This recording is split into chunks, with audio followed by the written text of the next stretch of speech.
الحمد لله رب العالمين والصلاة والسلام على سيد المرسلين أما بعد فأعوذ بالله من الشيطان الرجيم بسم الله الرحمن الرحيم الصلاة والسلام عليك يا رسول الله وعلى آلك وأصحابك يا حبيب الله الصلاة والسلام عليك يا نبي الله وعلى آلك وأصحابك يا نور الله السلام عليكم ورحمة الله وبركاته. السلام ورحمة الله وبركاته. Jazakallah khair, Sheikh, for joining us, and also for, our viewers for tuning in.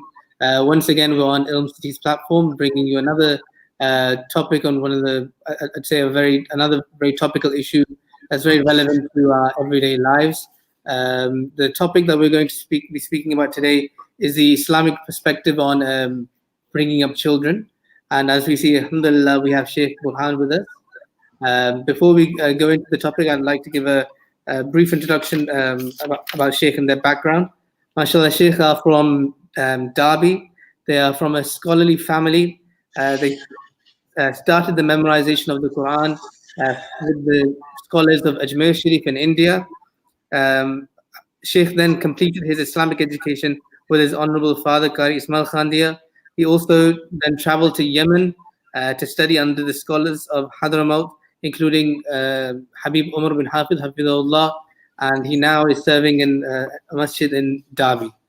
How are you, Shaykh? Assalamu alaikum. Alhamdulillah, alhamdulillah. Jazakallah khair. So as I said, the topic of discussion today is the Islamic perspective on bringing up children.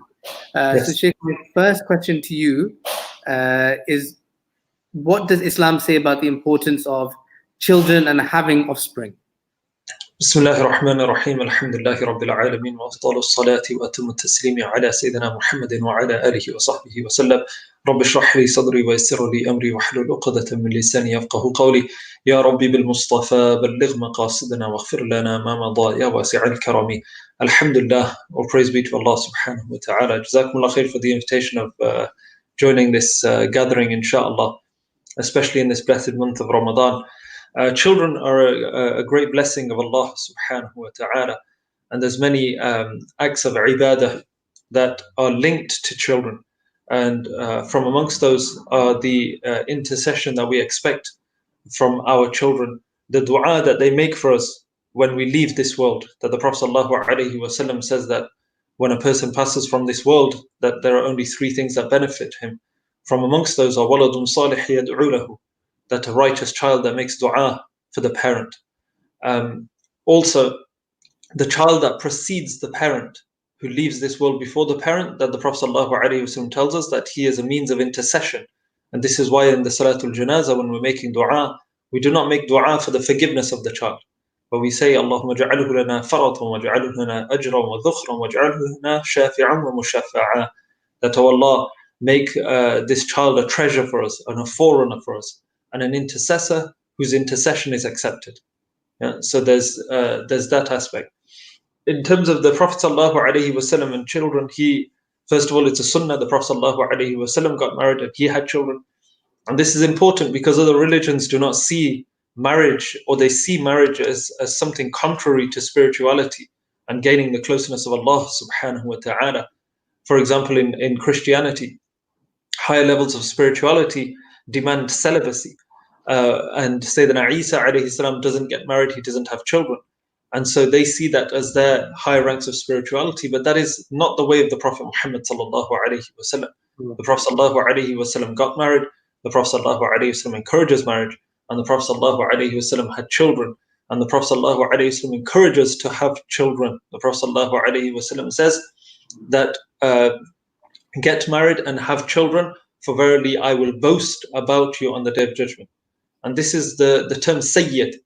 Yeah? The term Sayyid comes from the word Aswad, black, because a person who has a great following from a distance, it just looks like a gathering, just a dark blackness around that person. That's the gathering of the people around them, from their heads, from the hair on their heads. And so a Sayyid is somebody who has a mass following, and there's no greater individual that has a greater following than the Prophet Muhammad sallallahu alaihi wasallam. And so the raising of children, by having a child, a woman becomes a mother. And by having a child and becoming a mother, she attains the rank by which Jannah is considered beneath her feet. And so we see many of the barakas of having children, and many of the recommendations of having children within Islam, alhamdulillah.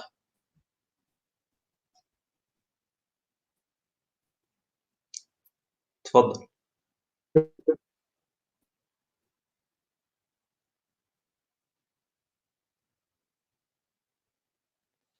Inshallah, we seem to have lost the host, so the guest takes over.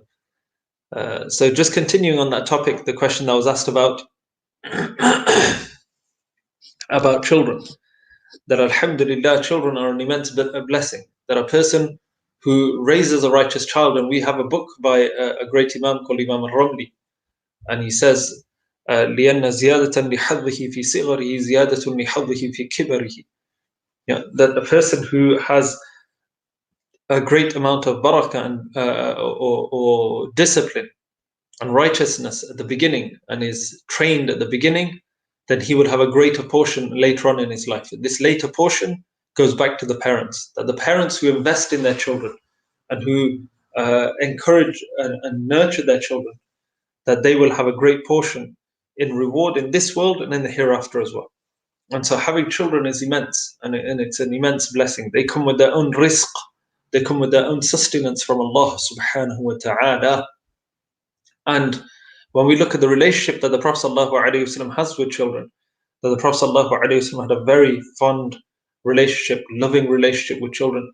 And the Prophet ﷺ teaches us that all of the time that we spend with our family, the wealth that we spend on our family, and bringing happiness to our children is a means of ibadah, it's a means of worship as well, and it's a means of forgiveness. Sorry, the connection disconnected. No problem. But I see where you kept the ship afloat. Alhamdulillah. The guest overtook. Alhamdulillah. So I didn't mean to interrupt, but am I okay to ask the next question? Absolutely, inshallah. The next question I want to ask you was about prophetic traits. How was the Prophet ﷺ around children? How did they behave with children? Subhanallah. This is really beautiful, a beautiful question, because when you see this aspect of the life of the Prophet ﷺ is so beautiful. You see the Prophet ﷺ when he was with children, that the Prophet ﷺ would play with them. And in this day and age we say we're busy, and not now, come back later, can you not see? We speak in these terms with our children, but the Prophet ﷺ with the responsibility of prophecy upon his shoulders, the revelation of the Quran upon him, about which Allah subhanahu wa ta'ala says, لو أنزلنا هذا القرآن على جبل لرأيته خاشعا متصدعا من خشية الله. That if we were to send this Quran down upon a mountain, it would clove it asunder. That individual sallallahu alaihi wasallam, when children were around him, he dropped everything and he would give them his full attention sallallahu alaihi wasallam. So we see the Prophet sallallahu alaihi wasallam in some narrations, he sat with his companions and children would come and take his hand and take him for a walk. He would leave his companions and give attention to the children and go on walks with them. And the Prophet ﷺ, when he would return back from travel or battle to Madinatul Munawwara, the first people to greet him on the borders of Madinatul Munawwara were children. The description actually says that they would run up to him and jump on his chest. They'd jump onto the Prophet ﷺ. That was the nature of the Prophet ﷺ with children. That's how much they loved him. And then we see his beautiful relationship with Sayyidatuna Fatima radiallahu anha. It's not just about the boys. The Prophet ﷺ with his daughters, very loving, very affectionate, giving them esteem and respect. That when Sayyidatuna Fatima radiallahu anha used to come to visit him, sometimes he used to wait outside his door waiting for her to arrive. That's the Prophet ﷺ. And then if she was to enter upon him, the Prophet ﷺ, upon seeing her, would stand up, take her by the hand and kiss her hand and make her sit where he was sat sallallahu alaihi wasallam, which is considered amongst the Arabs the greatest form of veneration and respect for somebody, to give them your seat, to make them sit where you are sat. Beautiful. And then we see with Sayyidina Imam Hassan and Sayyidina Imam Hussein. the Prophet ﷺ's beloved grandchildren, those through whom the progeny of the Prophet ﷺ continues, Sayyidina Imam Hassan, Sayyidina Imam Hussein, that the Prophet ﷺ, whilst he's in prayer, they're playing on his back and he elongates his sajda for them. There's a narration in Kashf al-Mahjub by Tata Ganjbakhsh Hajwiri rahmatullah alayhi. And he mentions what? He says that the Prophet ﷺ is in his Hujra Sharifa, and Sayyidina Umar radiallahu anhu comes and he sees Sayyidina Imam Hassan on the back of the Prophet ﷺ with a string in the mouth of the Prophet ﷺ and the other side of the string in the hand of Sayyidina Imam Hassan. So the string is in the mouth of the Prophet ﷺ, the other side is in the hand of Sayyidina Imam Hassan, and the Prophet ﷺ is carrying him on his back and he's pretending to be a camel. He's playing with his grandson sallallahu alaihi wasallam. And so Sayyidina Umar radiallahu anhu, he says, what a beautiful ride you have. And the Prophet sallallahu alaihi wasallam says, what a beautiful rider I have. So you see the Prophet sallallahu alaihi wasallam, beautiful with children, gentle with children. Never does he scold them, never does he tell them off, never does he hit them. Very key points there to remember. The Prophet ﷺ showers them with love and affection till they absolutely fell in love with the Prophet ﷺ. And love is the greatest key to obedience. Love is the greatest key to obedience. Because if you have somebody who obeys you out of fear, then what happens when they're stronger than you? And what happens when you're gone? If they're worshipping, or if they're honest, or if they are well behaved out of fear of you, then as soon as the element that keeps them in check is no longer there, the fear goes. And we see that, when we're driving, when we see the speed cameras, we have a fear of getting a fine. So what do? We slow down. As soon as we check there's no speed cameras, people put their foot on the pedal, because the controlling factor there is fear, punishment, fine. Likewise with children. They're exactly the same. If the controlling element is fear, then so long as they're in front of you, they will behave. When they're in their bedroom, different life. When they're with their friends, a different life.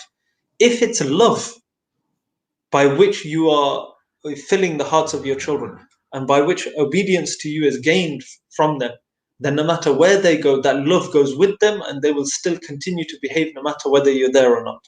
Whether you're still alive or not, they will still, out of love for you, they will be obedient to you. So Shaykh, that actually leads nicely onto my next question. So quite often, in our communities and our families, encouraging children, for example, to pray is seen as like a very difficult task. Parents having to tell their children off, even hitting their children. But you mentioned, to treat children with love. But what are some of the sort of points of nasiha that you can give on how we can encourage our children to perhaps have that interest in learning, taking a passion in religious learning, but also to be more passionate about their salah as well? One of the things that parents will probably notice during Ramadan is young children, primary age children, want to fast. They don't have an issue with fasting, like they do towards praying. They don't have an issue waking up early in the morning. They want to be up, they want to partake in suhoor, and they want to fast, and mashallah.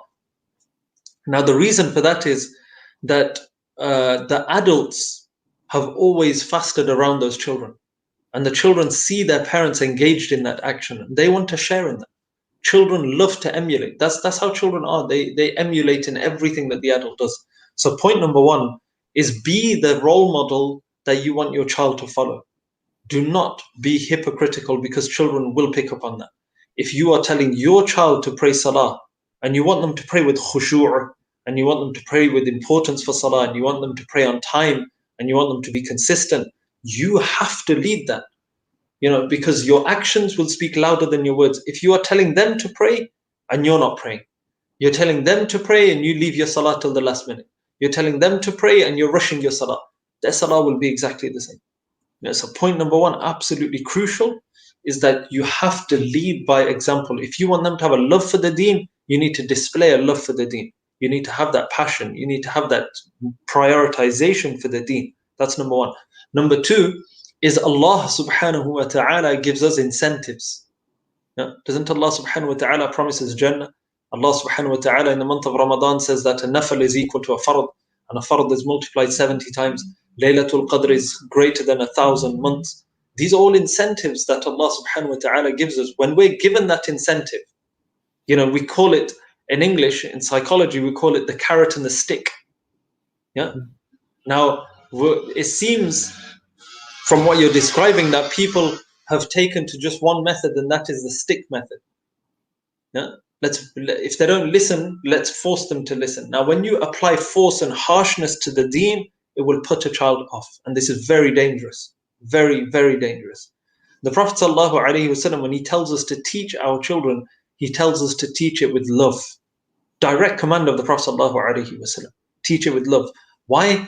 Because if you attach a negative emotional experience to a religious action, then that child will grow with negative feelings and thoughts towards the religion.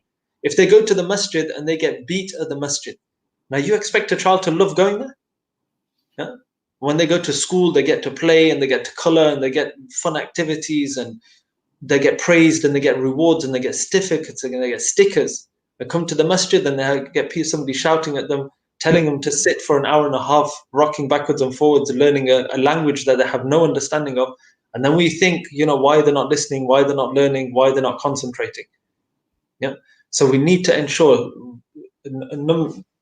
Rule number 2 is that the religion is taught with love and nothing else. Yeah, this is very crucial. And this is one of the reasons why, going back to the previous point, why the Prophet ﷺ never disturbed his grandchildren from playing on his back whilst he was praying salah.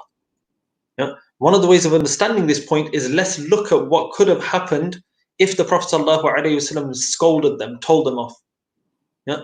So the Sayyidina Imam Hassan, Sayyidina Imam Hussein radiallahu anhuma, on the back of the Prophet ﷺ, he's praying salah and he throws them off and he tells them off. A'udhu billah. He would never do that out of his character sallallahu alayhi wasallam. But just to understand the brilliance of his character, we have to see the opposite. How would they think about salah when they grow up now? They would think that we were having fun with our grandfather sallallahu alayhi wasallam, and because of salah, he told us off. Because of salah, he had to stop playing with us. So now salah becomes the enemy. Yeah? So now the Prophet ﷺ, instead of that, he binds them to the salah. So now whenever they think salah, they have a positive emotional attachment with it. They remember fond memories of playing with their grandfather ﷺ. Now it's beautiful. The salah is beautiful. Yeah? That's that positive emotion and feeling that is revived. So give incentives to your children. One of the ideas, mashallah, one of the teachers at the school, just a correction, I don't serve in a masjid. I'm not worthy. I teach in an Islamic primary school. That the teacher had an idea that in year 2, when the children are about the age of 6 and 7, that they will learn their salah. Year 2 will be a focus on salah. And when they complete learning their salah, we will have a salah party. Yeah. So in that salah party, what happens is they almost like graduating. It's like, now you have learnt your salah and now you know how to pray salah properly. Here's a certificate. Yeah. And here's a reward. Here's a party. Invite the parents in. And we make a big deal about it. We make salah fun, enjoyable. This is about a connection with Allah subhanahu wa ta'ala. It should never be made out to feel burdensome, nor, on a final point on this, and there's much that I can say on this, but it will probably run out of time, but we never ever use salah or the Quran as a punishment. We never use an imam or a sheikh or a teacher or a maulana or hafiz or mufti as a scary person, because we are making the deen we're scaring our children by the deen. Yeah, that's fear. We don't want to attach fear with the deen. Yeah, they should have fear for Allah, not for the deen. Yeah, there's a difference. Yeah, there's a big difference there. So we want them to have love. Yeah, the scholars of Syria, for example, they would carry sweets in their pockets. When they saw children, they would give them sweets. Now just think of this image. Now this sheikh, this imam, this representative of Islam is somebody that they love because he gives sweets. Yeah, you see the positive attachment there. So we should never ever say to a child, you've been naughty, go on, make wudu and go and sit down to pray the Quran. We're using the Quran as a punishment, the Quran a punishment. if you carry on doing this, I'm going to tell Imam Sahib, he'll sort you out. We're scaremongering, we're turning the deen into a scary matter by doing these kinds of things. So love is the key message here, inshallah. Has to be done with love. Teach your children with the carrot, not with the stick. Absolutely. I think just on that point, I mean, quite often we hear, as a method of punishment, fathers often scaring their children that if you don't behave in such a way, I will send you off to so and so madrasa or boarding school. There you go. And obviously, these places are institutions of our pristine Islamic learning.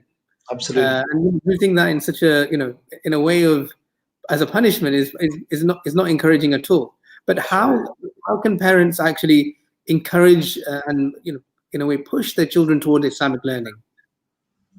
This is again all about surrounding children with passion, with love, and a thirst for knowledge. And this is by what a child who grows up in a house where the parents praise footballers or film stars or musicians. Now the child grows up aspiring to be like them. Yeah, they will cut their hair like them. They will wear the T-shirt. They will support that team. How does a child grow up with that? How does a child grow up loving a particular football team over another? It's because the passion that they see and the repeated remembrance and mentioning that they hear upon the tongue of the parents and those adults around them.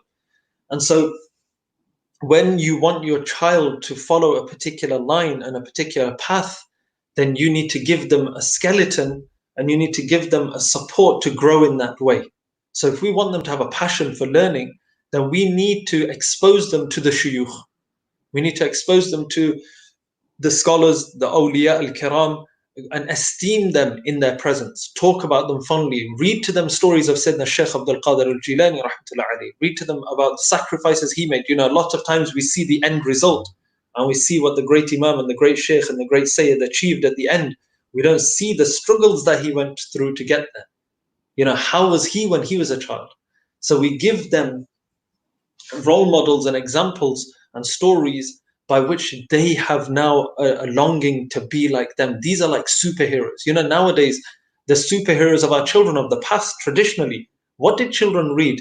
And what stories were they told? They weren't read stories about Superman and Hulk and, all of these fake superheroes that don't even exist,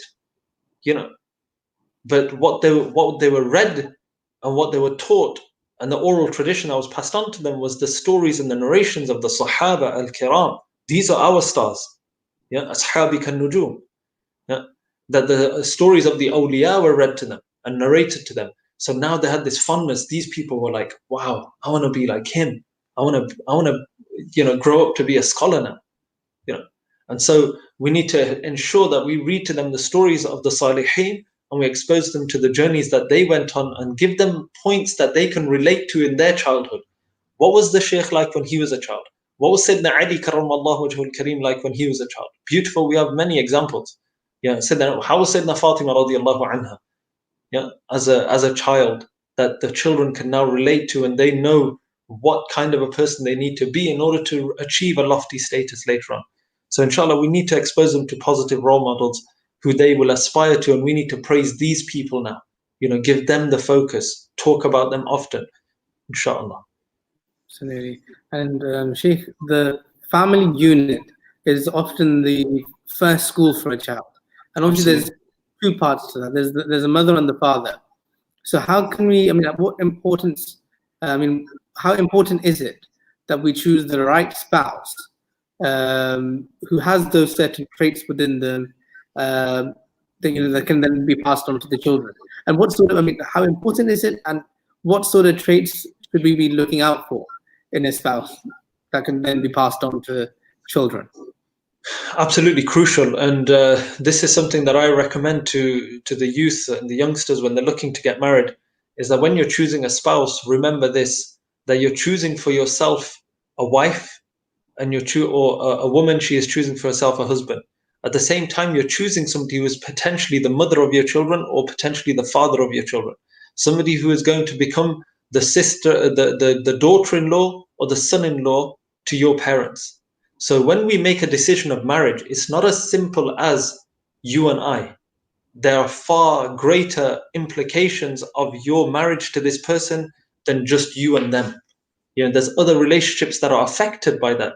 And it would be selfish to just take yourself into account and not take into account the other human beings that will be affected by your choice as well. Yeah?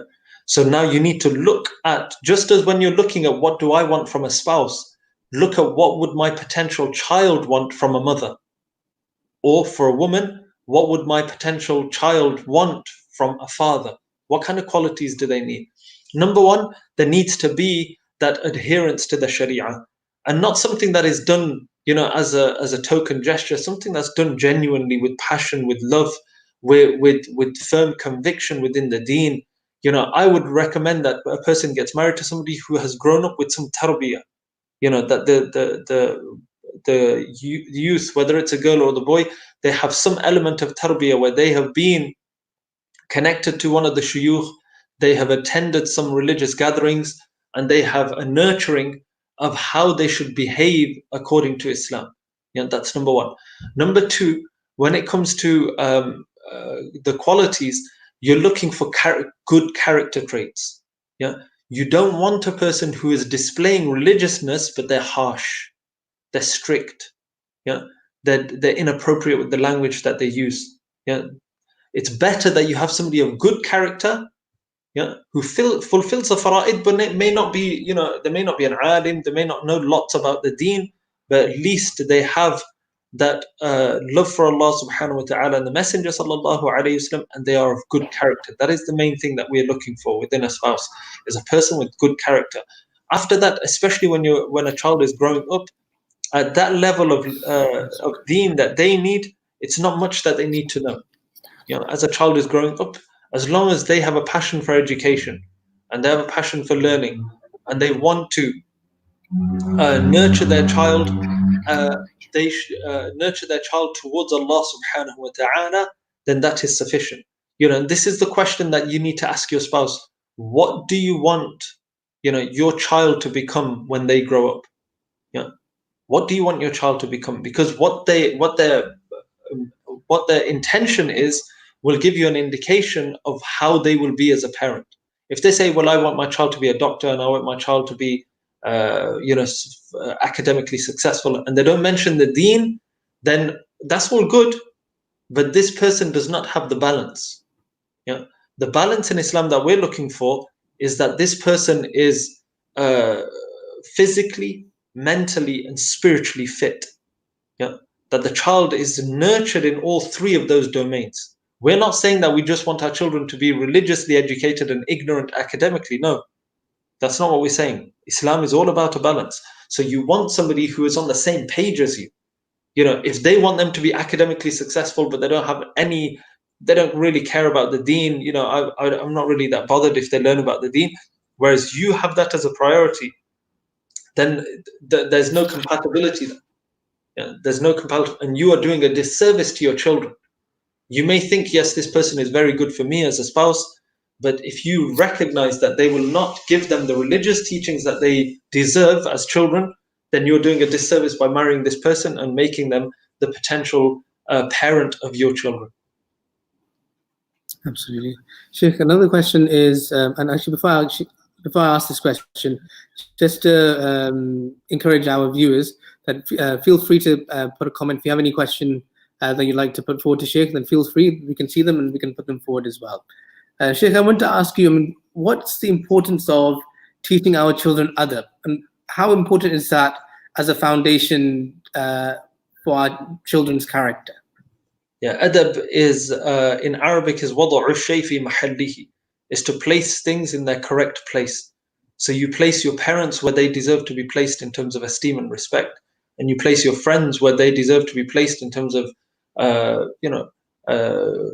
spending time with them and listening to them and taking advice from them.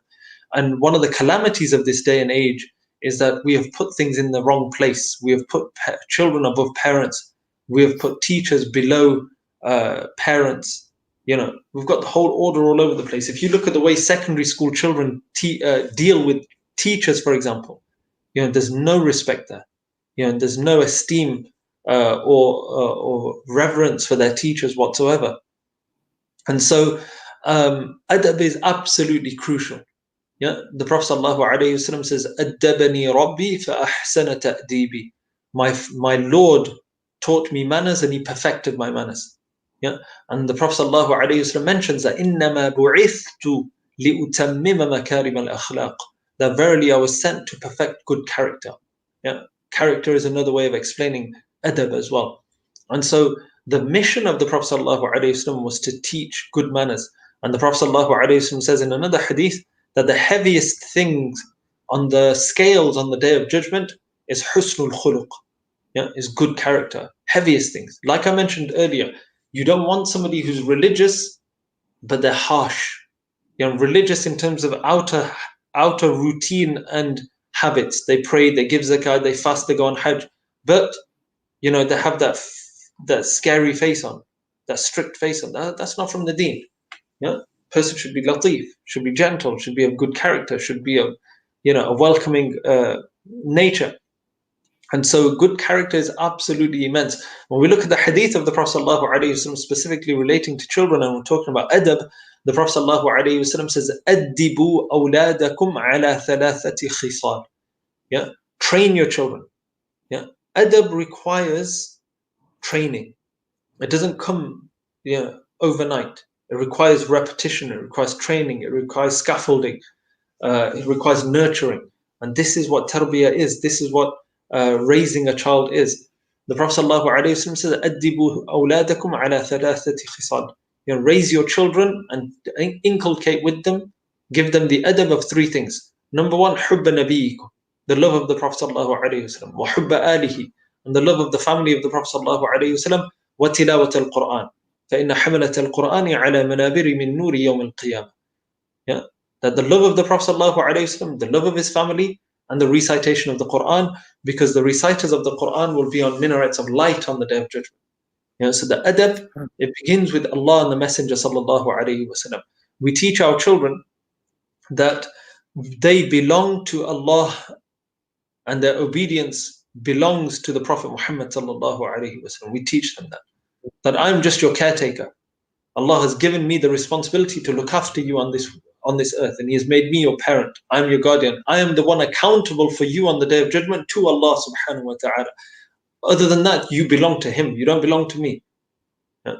So we attach our child with Allah subhanahu wa ta'ala and the Prophet sallallahu alayhi wa sallam. You belong to them. Yeah. So we need to ensure, inshallah, that the adab is something at the forefront.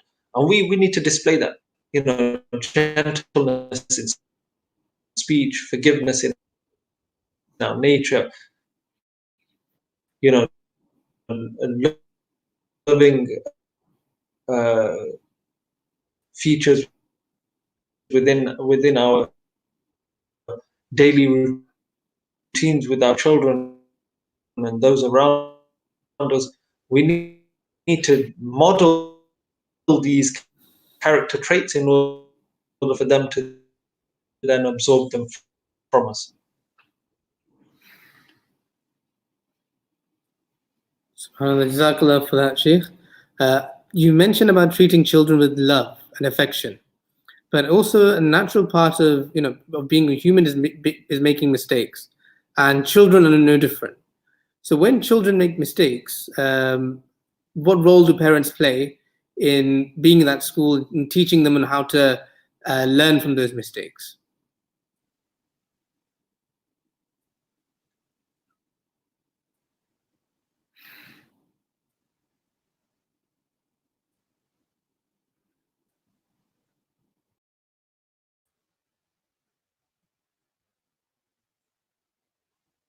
تفضل.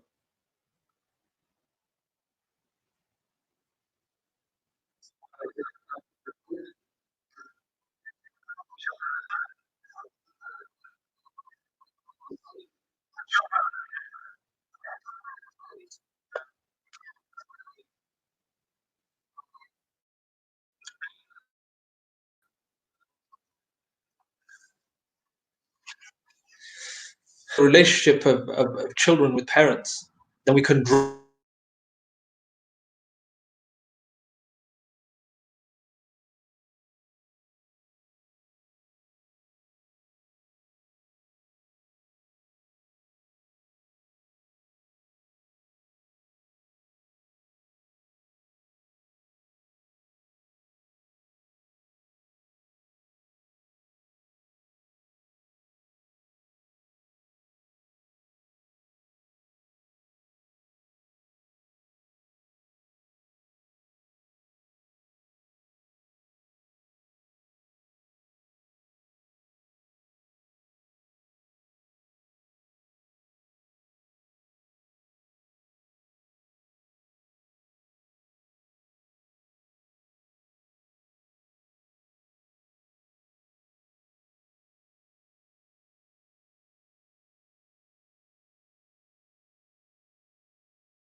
Apologies. Sorry, I think we're just having difficulties with the connection. I think it could possibly be my side. Allah bless you. I think that was my side. That was on my side. No, inshallah. I don't know whether you caught the question that I asked, but I'll repeat it again. About We the talked about way that we treat our children, especially when they make mistakes. absolutely, yeah. So we take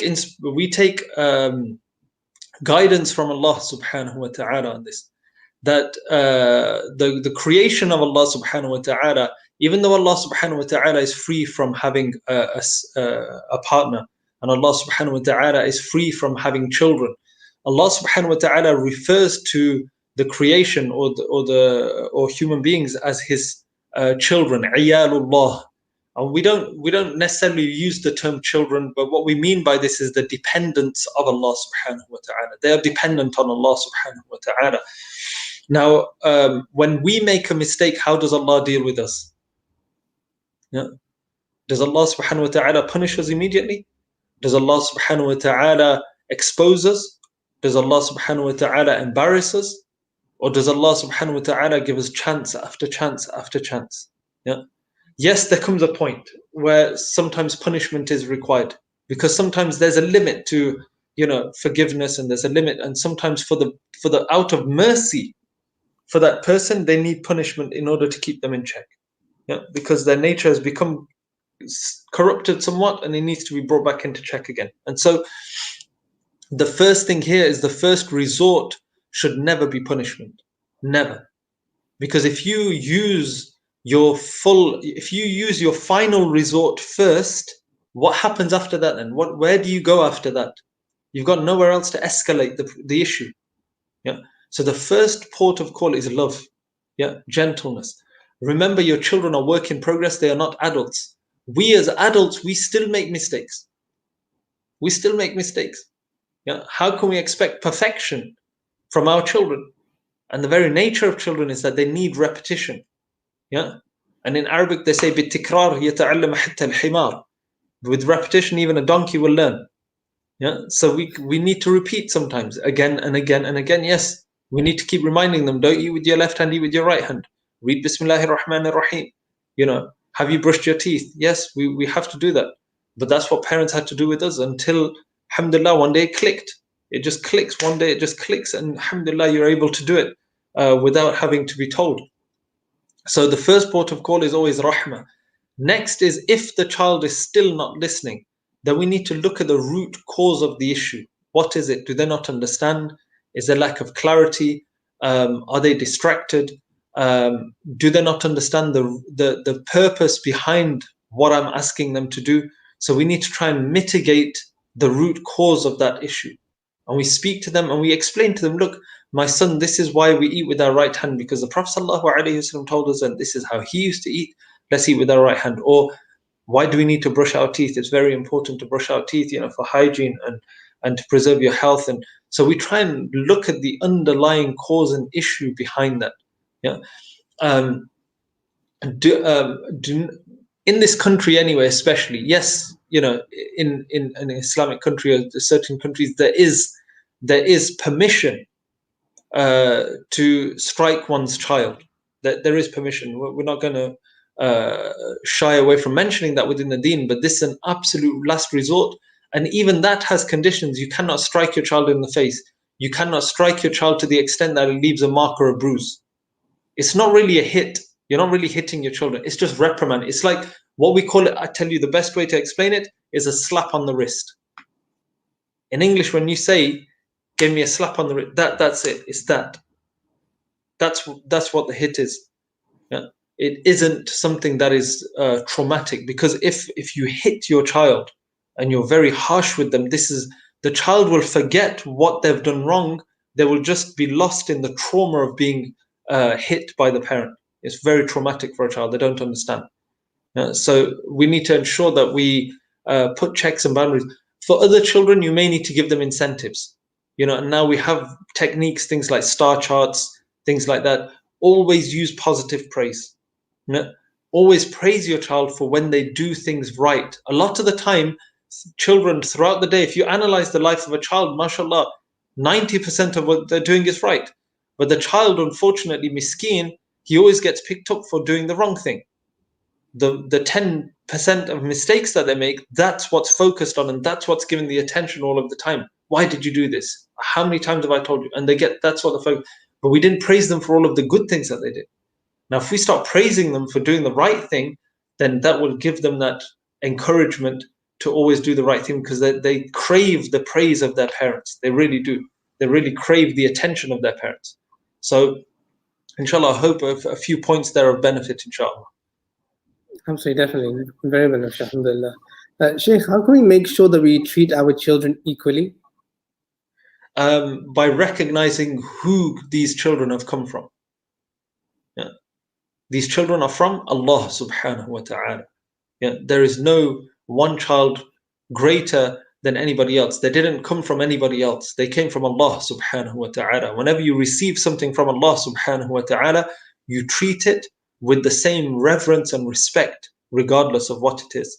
So whether your child is a boy or a girl, you treat them the same. Whether your child is one child is fairer than the other. In this day and age, fairness has become the standard of beauty. And it's become a $1 billion industry, fair and lovely. Yeah, there's nothing in there that says fairness is beauty. Yeah, so these cultural misunderstandings, we remove them. If a child is sound or if a child is disabled, still the same. Yeah, absolutely the same. Some of our greatest imams were blind. Imam al-Haddad rahmatullah alayhi was blind. Imam al-Bukhari as a young child was blind. By the dua of his mother, he regained his sight later on. But which mother wouldn't want an Imam al-Haddad as a child? Rahmatullah alayhi. Which father wouldn't want that? And so we have to recognize from where these children have come, and also recognize that the different qualities that they display, they have not chosen them by themselves, but they are a product of the environment and the upbringing surrounding them. Yeah, that the child is molded by the attention, the love, the affection. There is even a science as to the effect of a child being born in a particular order has upon them. There's actual studies done on this, about the first child, the eldest child, and then the middle child, and then the youngest child. This has a bearing on them. This has an effect on their character. And so we need to ensure that we recognize that whatever they are, each one is unique, and each one, the value to you will be weighed on the day of judgment, not before that. Absolutely. Yeah. Just to clarify that, what that means is you may think this child is more beneficial. Child A is more beneficial to me than child B. Child A is more beloved to me than child B. You don't know when you leave this world what their end will be like. And you don't know ultimately which one will benefit you more on the day of judgment. And that's the ultimate standard of benefit that we take. It's not about this apparent world and what we see within our lifespan. We have to take the whole life into account. Then we'll see. And Sheikh, we talked about teaching our children adab, but how should we, what adab should we as parents have towards our children? Naam. So one of the key things is things like good manners. It doesn't mean that because they're our children, we don't say thank you, or we don't say please, or we don't say jazakallah khair, or we don't say barakallahu feek. We give them and treat them with the same respect and manners that we want them to display, and we want them to show us. Also, what is very important in terms of adab around children is that we show adab to our parents in front of them. Yeah, very important. Hadith of the Prophet sallallahu alaihi wasallam. Yeah, that birru aba'akum tabarrakum abna'akum. That be obedient and pious towards your parents, and your children will be obedient and pious towards you. So we need to model the behavior that we want them to display towards us, yeah, or to other relations, uncles and aunties and cousins and these kinds of things. We need to model that. So what I recommend, and this is a complete course, a whole course that we teach, is family planning. Now, family planning, when we say family planning, what do people think?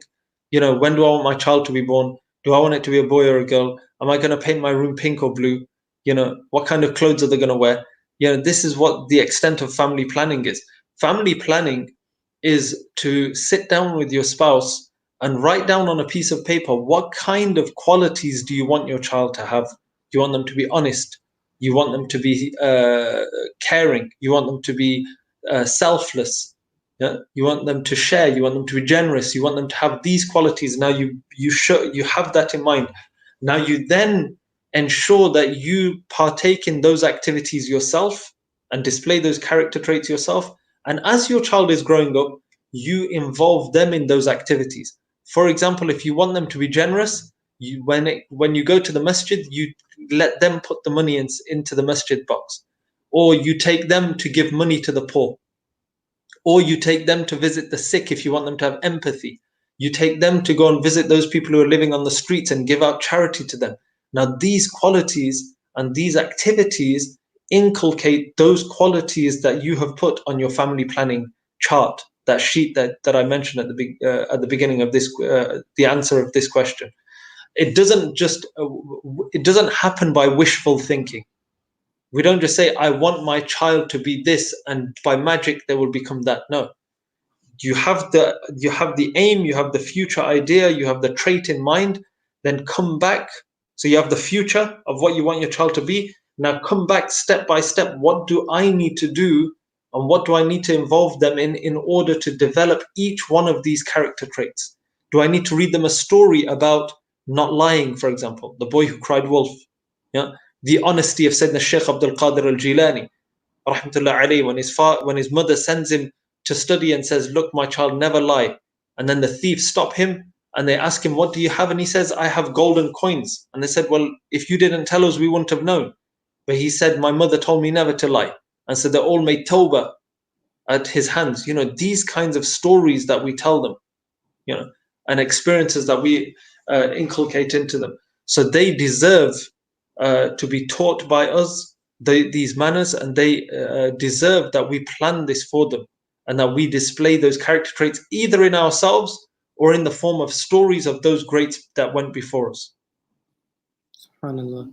Sheikh, one final question I'll ask you before I ask you to make dua, inshallah.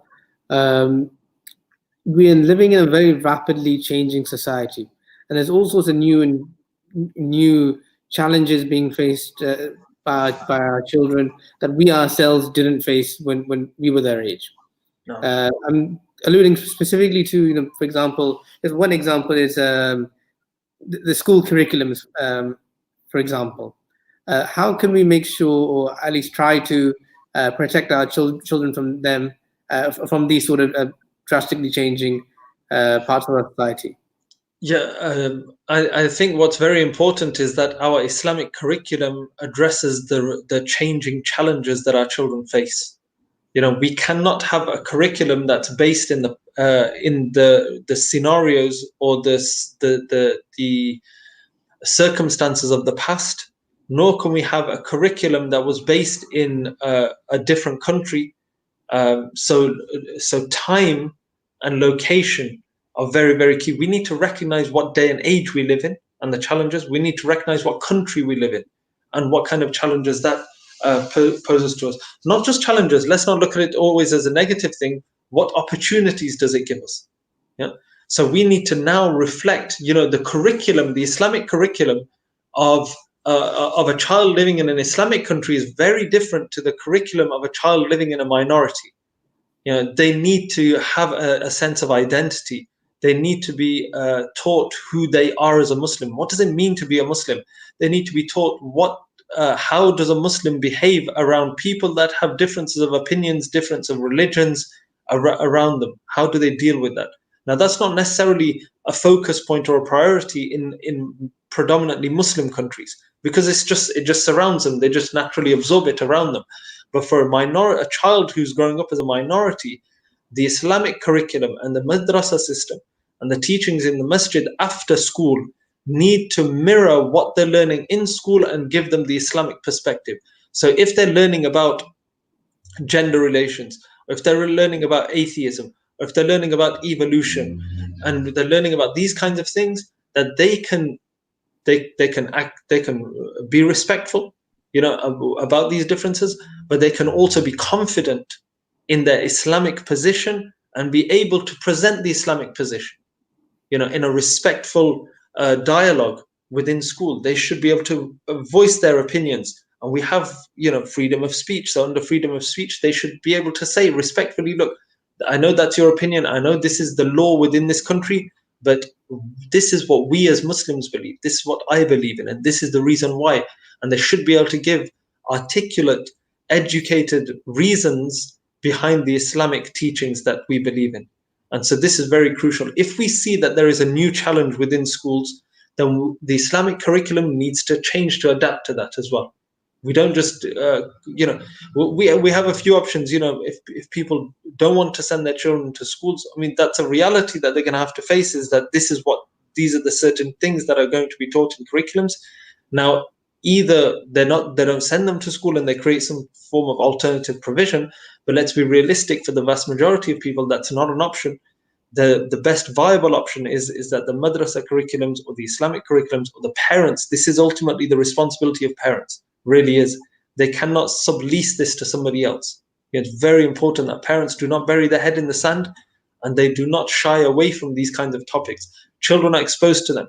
If they don't get it from you, they will learn it from the internet, they will learn it at school from their friends. It's better it comes from you, and you're able to have a very age-appropriate, frank and honest discussion with them. Jazakallah, Shaykh, for taking the time to answer our questions this evening and sharing your pearls of wisdom with us. I pray to Allah subhanahu wa ta'ala that He increases in your ilm and your amal and gives you istiqamah upon the deen. May I ask you to please do a dua before we conclude? بسم الله الرحمن الرحيم الحمد لله رب العالمين وأفضل الصلاة وأتم التسليم على سيدنا محمد وعلى آله وصحبه وسلم. ربنا تقبل منا إنك أنت السميع العليم وتب علينا يا مولانا إنك أنت التواب الرحيم. Ya Allah, we ask you to send your peace and blessings upon the Prophet Muhammad sallallahu alayhi wa sallam and all of the prophets and messengers and his family and his companions. Ya Rabbil Alameen. Ya Allah, we ask you to accept the good that we have done, and Ya Allah, we ask you to overlook the faults that are within us and the sins and the mistakes that we have made, Ya Rabbil Alameen. Ya Allah, we ask you by the sake of the Prophet sallallahu alayhi wa sallam that you increase our love for you and for the Prophet sallallahu alayhi wa sallam and for the awliya al-kiram and the Ahl al-Bayt of the Prophet sallallahu alayhi wa sallam and the Sahaba al-kiram, Ya Rabbil Alameen, and the awliya and the salihin, Ya Rabbil Alameen.